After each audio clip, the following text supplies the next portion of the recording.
तो hello everyone and welcome to the part two UPSC. हमने अपने लास्ट वीडियो में ये देखा था कि नरसिम्हन कमेटी के द्वारा क्या-क्या रिफॉर्म्स किए गए थे बैंकिंग सेक्टर में।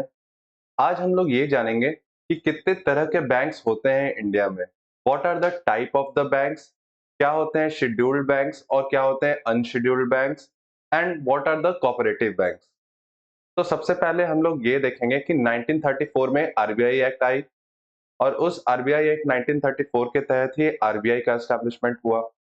और ये वही एक्ट है जिसमें बैंक्स को बांट दिया गया दो पार्ट्स में, that is scheduled banks and unscheduled banks. तो आखिरकार ये शेड्यूल्ड और अनशेड्यूल्ड होता क्या है?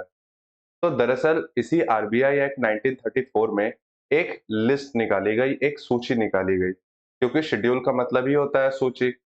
और उस शेड्यूल में बहुत सारे ऐसे क्राइटेरियाज रखे गए, जैसे कि किसी भी बैंक के पास क्या पेड अप कैपिटल होना चाहिए, क्या उसके रिजर्व्स होने चाहिए, उसके पास कितने लिक्विडिटी उस टाइम पे है, उसका सॉल्वेंसी लेवल कैसा है।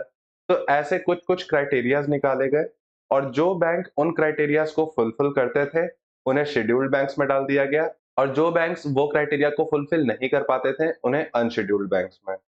और ये schedule time to time change होते रहता है, और ये क्राइटेरिया चेंज करता कौन है? RBI. That is based on economic conditions of the country. हमारे कंट्री के इकोनॉमिक कंडीशंस के हिसाब से वो टाइम टू टाइम चेंज होती रहती है। तो इस तरीके से बैंक्स को बांटा गया शेड्यूल्ड बैंक्स और अनशेड्यूल्ड बैंक्स में। तो आखिरकार इन दोनों बैंक में अंतर क्या है? तो शेड्यूल्ड बैंक्स में हम लोग ये देख सकते हैं कि इन्हें बहुत सारी लो कॉस्ट क्रेडिट फैसिलिटीज मिल सकती हैं आरबीआई से, जिनके बारे में हमने पढ़ा था अपने क्वांटिटेटिव टूल्स वाले चैप्टर में, कि मॉनेटरी पॉलिसी के तहत आरबीआई बहुत सारे ऐसे गेटवेज ओपन करती है। तो शेड्यूल्ड बैंक्स को उन सारे, जैसे कि एमएसएफ हो गया, रेपो हो गया, इन सब पे शेड्यूल्ड बैंक को लोन मिल सकता है इजीली। बट अनशेड्यूल्ड बैंक के साथ ये प्रॉब्लम है कि इन्हें आरबीआई को अपने नॉर्मल बैंकिंग पर्पसेस के लिए कोई भी पैसा नहीं मिलेगा, एक्सेप्ट अगर कोई ऐसा इमरजेंसी सिचुएशन आ गया या फिर एबनॉर्मल सर्कमस्टांसेस आ गए जहां पे अब ये बैंक बंद होने के कगार पे है, तब उस सिचुएशन से उभारने के लिए आरबीआई इन्हें लोन दे सकती है। तो हमने ये देखा कि आरबीआई लोन देती है शेड्यूल्ड बैंक्स को भी और अनशेड्यूल्ड बैंक्स को भी, बट अनशेड्यूल्ड बैंक्स को वो इमरजेंसी के टाइम पे देती है।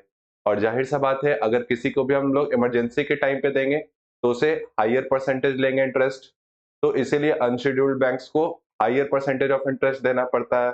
साथ ही साथ अगर बात करें शेड्यूल्ड बैंक्स, क्योंकि आरबीआई के अंडर आते हैं, आरबीआई के क्रेडिट फैसिलिटीज को यूज कर सकते हैं, इस कारण से पब्लिक का भी ट्रस्ट शेड्यूल्ड बैंक में ज्यादा होता है। तो बहुत सारे लोगों को तो ऐसा लगता है कि अनशेड्यूल्ड बैंक्स का मतलब वो रेगुलेटेड ही नहीं होते हैं, जबकि ऐसा नहीं है। They are also regulated. और क्योंकि हमें पता है कि इंडिया में कोई भी बैंक खोलने के लिए सबसे पहले हमें चाहिए होता है बैंकिंग लाइसेंस, और वो कौन देता है? आरबीआई। अब वो चाहे शेड्यूल्ड बैंक्स हो या फिर अनशेड्यूल्ड बैंक्स हो, उसे अगर आरबीआई से बैंकिंग लाइसेंस चाहिए तो उसे आना पड़ता है बैंकिंग रेगुलेशन एक्ट 1949 के अंडर। तो इसका मतलब ये है कि अनशेड्यूल्ड बैंक्स भी रेगुलेट होते हैं, बस उन्हें ये सारे फैसिलिटीज नहीं मिल पाते हैं, क्रेडिट फैसिलिटीज नहीं मिल पाते हैं जो कि शेड्यूल्ड बैंक्स को मिलते हैं। तो अब हम लोग देख सकते हैं कि अगर बैंक्स को बांटा जाए तो बैंक्स कितने तरीके में बटेंगे। तो पहले तो अनशेड्यूल्ड बैंक और शेड्यूल्ड बैंक्स। अब इनमें से अनशेड्यूल्ड बैंक्स में कुछ कमर्शियल बैंक्स होते हैं और कुछ कोऑपरेटिव्स बैंक होते हैं। उसी तरीके से शेड्यूल्ड बैंक में भी कुछ कोऑपरेटिव बैंक्स होते हैं और कुछ कमर्शियल बैंक्स होते हैं। तो सबसे पहले अगर हम लोग शेड्यूल्ड बैंक्स में देखें, तो कमर्शियल बैंक्स में वो बैंक्स होते हैं जिनका काम होता है कुछ कमर्शियल पर्पस का, जो कि पैसे का लेन देन करते हैं। तो इसमें आ जाते हैं पब्लिक सेक्टर बैंक्स, जैसे कि एसबीआई हो गया, बैंक ऑफ इंडिया हो गया, जो कि सरकार की बैंक है, उसे हम बोलेंगे पब्लिक सेक्टर बैंक्स। फिर आ जाते हैं कुछ प्राइवेट सेक्टर बैंक, जैसे कि आईसीआईसीआई, एक्सिस बैंक, ये सारे। फिर आ जाते हैं कुछ फॉरेन सेक्टर बैंक्स, वैसे बैंक जो कि फॉरेन के हैं और वो अपना ऑपरेशन इंडिया में भी करते हैं। फिर आ जाते हैं कुछ RRBs, that is regional rural banks. इनका काम ये होता है कि रूरल एरियाज में भी बैंकिंग फैसिलिटीज प्रोवाइड की जा सके लोगों को। इसमें जैसे आप देख सकते हैं मध्य बिहार ग्रामीण बैंक, आंध्रा ग्रामीण बैंक, तमिलनाडु ग्रामीण बैंक, ऐसे बहुत सारे अलग अलग ग्रामीण बैंक्स होते हैं, रीजनल बैंक्स होते हैं। फिर आते हैं कुछ स्मॉल फाइनेंस बैंक्स, जिनका मेन पर्पस होता है छोटे छोटे बिजनेस को फाइनेंस करना, लोन प्रोवाइड करना। और फिर आता है पेमेंट बैंक्स, पेमेंट बैंक्स जैसे कि Airtel payment bank, Paytm payment bank. तो पेमेंट बैंक्स के साथ ये इशू है कि ये डिपॉजिट तो ले सकते हैं, बट ये किसी को भी लोन प्रोवाइड नहीं कर सकते हैं। तो ये हमेशा याद रखना है कि ये डिपॉजिट ले सकते हैं, बट लोन नहीं दे सकते हैं। तो जिस तरीके से हमने देखा कि शेड्यूल्ड बैंक्स के कमर्शियल बैंक्स में ये सारे होते हैं, उसी तरीके से अनशेड्यूल्ड बैंक्स में भी कमर्शियल बैंक्स में कुछ-कुछ होते हैं। जैसे कि प्राइवेट सेक्टर बैंक्स वहाँ भी होते हैं, फॉरेन सेक्टर बैंक्स वहाँ भी होते हैं, स्मॉल फाइनेंस बैंक्स वहाँ भी होते हैं। पेमेंट बैंक्स का प्रोविज़न है, बट अभी तक इंडिया में कोई भी पेमेंट बैंक अनशेड्यूल्ड नहीं है, और साथ ही साथ कुछ लोकल एरिया बैंक्स भी होते हैं।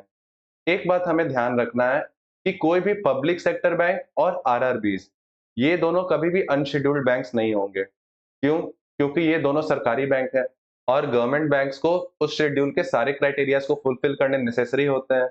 तो गवर्नमेंट बैंक्स हमेशा शेड्यूल्ड बैंक्स ही होंगे, वो कभी भी अनशेड्यूल्ड बैंक्स नहीं होंगे। तो इस कारण से अनशेड्यूल्ड बैंक्स के कमर्शियल बैंक्स में पब्लिक सेक्टर बैंक और आरआरबी, ये आपको नहीं देखने को मिलेगा। तो ये था हमारा शेड्यूल्ड और अनशेड्यूल्ड बैंक्स और उनका कमर्शियल बैंक्स। अपने नेक्स्ट वीडियो में हम लोग देखेंगे कि कोऑपरेटिव बैंक्स क्या होते हैं और इनका क्या-क्या पर्पस होता है, कितने-कितने टाइप्स के होते हैं और उन सारे का फंक्शन क्या-क्या होता है। तो तब तक के लिए बने रहिए हमारे चैनल पार्ट 2 यूपीएससी पे। All the best everyone and have a good life.